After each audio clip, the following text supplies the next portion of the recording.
For people that feel like they're wasting their time, they're not getting the results they want, what is one thing that they could be doing right now that would turn things around for them? I think one of the things is the way that we approach time. This is something that almost no one talks about anymore. So I feel like you may be behind. You may actually be behind your destiny right now. Like maybe you're not on pace. In fact, I think most people watching this, listening, will say, I am behind on achieving my destiny. I'm not exactly sure what it is, but I feel like it's slipping. I feel like I'm behind. So you better figure out time differently. And you can bend and manipulate time to your advantage. And so I, about 25 years ago, went, I'm not the most talented. I'm not the smartest, and I'm really not. I don't come from, a whole track record of success, right? I don't have the perfect upbringing. How in the world am I gonna win? I gotta do things other people aren't willing to do, and I gotta fix the way I look at time. The most stupid, antiquated, ridiculous concept on planet Earth today very well may be that a day is 24 hours. It's so stupid. It's the dumbest thing ever. 24-hour days were contrived when there were no cars. There was no electricity. If I wanted to get you a message, I had to write something down if I could, send it on a horseback, hope you get it. That's insane. Never mind the internet. So what used to take hours, days, weeks, months, years to do can be done now in a millisecond in the internet or on our smartphones. Yet we measure the time the same way that guy did? That's bananas. That is so stupid. And so my days now are from 6 a.m. to noon. That's a day. It's 6 hours. And in that day, some days you just chill. But in that day, I'm gonna get the amount of productivity, faith, working out, fitness, money, business, you name it, in that day. We've all had a morning where we go, I got more done this morning than I have in weeks. Well, why can't you do that every morning? So I measure time. I've compressed and condensed time. I've bent it.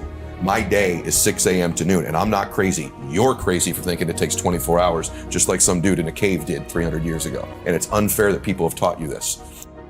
My second day starts at noon and goes till 6 p.m. That's day 2. But what the cool thing is, at the end of day 1, this clock goes off about noon every day, bro, and goes, what did I just get done? What didn't I do? What do I need to be accountable for? What do I need to double my efforts? Just like you do at the end of most days, right? And then the next day is 6 p.m. to midnight. And some of those are just fun days. Sundays I chill, right? But some days they're really super productive. What I've done now is I have changed and manipulated time. I now get 21 days a week. Stack that up over a month, I'm gonna kick your butt. Stack it up over a year, you're toast. Stack it up over 5 years, my entire life is different than it would have been otherwise. And if you do this for about 90 of your traditional days that you think are, you will come back to me and go, that profoundly impacted my life. And here's the other thing that happens. The world responds to you differently when you value your time like that.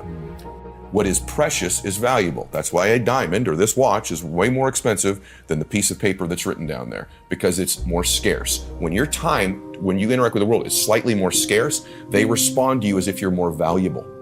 So you get more accountability, more productivity, more fun, more joy, and the world flips its response to you. All of a sudden you become more valuable and precious to people when your time is different. And you'll get thousands more days in your life and live a much more blissful and happy life than the person who only gets 24 hours. Building self-confidence is the process of keeping the promises you make to yourself. And if you lack self-confidence, you've got a relationship and reputation with yourself that's not very favorable. But in life, as you know, we don't get like our goal. We get probably 25% of our goals. But we ultimately always get our standards. Long-term, you will get your standards. So the question becomes, what's the standard need to be then? And that standard needs to be, you keep the promises you make to yourself and one more. So if you're gonna do 30 minutes on the treadmill every day, you don't do 30 minutes. You do the 30 minutes, you do one more. You're gonna make 10 contacts in a day. You don't make 10 contacts in a day. You do the 10 contacts and you make one more. Now what happens? So you start stacking up mathematically all of these one mores. You've just done more, so you're better, but you've changed the standard of your life. And you've built this superhuman type self-confidence that I not only do what I say I'm going to do, I do one more than I'm saying I'm going to do. And that's something almost nobody's willing to do. So I'm going to get things almost nobody's going to get. So that's one thing initially everybody can do. This is something that if we could train ourselves to do, our entire lives would change, which is that do the inconvenient or difficult thing in your day or in your life. Human nature is to avoid that. You call it being lazy, but it's just to avoid the inconvenient. Napoleon Hill says in Think and Grow Rich, which I love, he says, on the other type of temporary pain, you are introduced to your other self, and that other self produces another life. So what we have to change, I think, to some extent, is our relationship with pain. I'm willing to pursue pain. I'm willing to pursue discomfort and do the inconvenient thing, because on the other side of that, I have extended my capacity. I've literally changed who I am by getting on the other side of that. When you find a family or a person that's happy and successful, or either one, somewhere back in their lineage, they weren't. That family wasn't. And then the one shows up. The one. And that one changes that family forever. It changes the way they live, the way the world treats them, the way they think. They're the Neo. They're the one in their family. And in my family, I'm the one. I'm the one. I didn't like it. I didn't hope for it. I fought for it. And if you're listening to this or watching it, why don't you consider the fact that potentially maybe you're the one? And the fact that you don't think you are, or that you're not qualified to be the one, or don't have the background or the skills or the confidence, probably makes you the one, because that was me.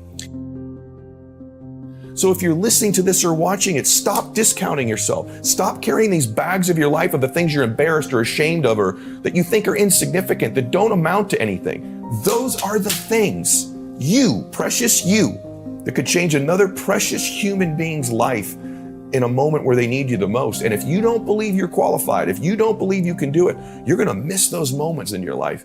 And your entire existence here wasn't what it was supposed to be. I was with Kobe the week before he passed away. I wonder if someone would have whispered, Kobe, when he got in the car that day, 6 more days. How would that week maybe have been different for him? What would he have said? Who would he have loved? Who would he have reached out to? What would have mattered to him? About the Saturday before, Kobe, 1 more day. See, it hits us when I say that. And there's a whisper happening that you can't hear. We forget, we're gonna die. Napoleon Hill says, begin with the end in mind.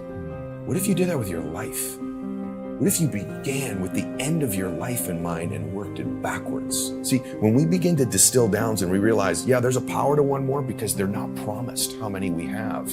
And there's a power and there's a blessing that you get 1 more in your life. Have another day to change their life. They have another opportunity to do 1 more. They have another opportunity to make their family proud of them. They still have more time. They don't just have 1 more day probably to be the one in their family. Life is beautiful, it's precious, and sometimes we only have an appreciation for it in its absence. Sometimes we only have an appreciation for the power of the 1 mores or the people in our lives when we imagine their absence. And so I would just ask everybody to consider that.